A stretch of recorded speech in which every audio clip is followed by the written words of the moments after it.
నన్ను సమాధానం చెప్పండి, ఏం చెప్తాను నేను. ఓకే, అదే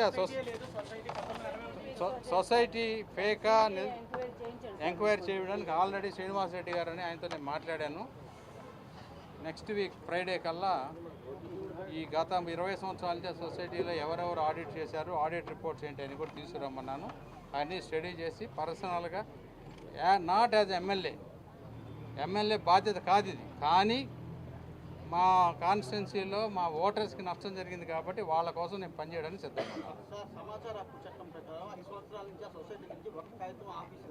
అదేనంట ఇవ్వలేదని నోటీస్ ఇచ్చారు. అక్కడ శ్రీనివాస్ రెడ్డి గారిని ఆయనతో నేను మాట్లాడాను. నెక్స్ట్ ఫ్రైడే లోపల రిపోర్ట్ ఇమ్మని చెప్పాను. ఆ రిపోర్ట్ వచ్చిన తర్వాత దాని మీద చర్య ఏం చేయాలో చూద్దాం. ఆర్టీఐ ప్రకారం మేము కూడా వేస్తున్నాం మళ్ళీ. ఓకే సార్, అది రిజిస్ట్రేషన్ జరగకూడదు, కోర్టులో ఉంది, మనకి రిజిస్ట్రేషన్ చేశారు సార్. అది తప్పు రిజిస్టర్దా లేకపోతే గవర్నమెంట్? అదంతా కూడా అది వెరిఫై చేయాలి.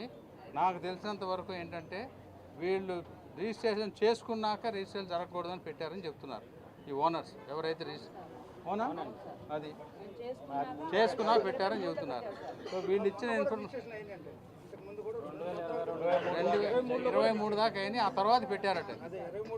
అది అవన్నీ చూద్దాం. ఇలా ఇప్పుడు మోసాలు తరుగుతూనే ఉన్నాయి రోజు, సైబర్ క్రైమ్లు ఇవన్నీ. ఇది ఒక మోసం పెద్దది బయటకు వచ్చింది, దానికి ఎలా పరీక్షించారో చూద్దాం. ఓకే, దీనికి రాజకీయాలకి సంబంధం లేదు. నాకు ఓటు వేసిన వాళ్ళైనా, ఓటు వేసిన వాళ్ళు కాకపోయినా ఎవరికైనా సరే నేను నిలబడి చేస్తానని చెప్తున్నాను. ఎన్నికల వరకే ఓట్లు. ముఖ్యంగా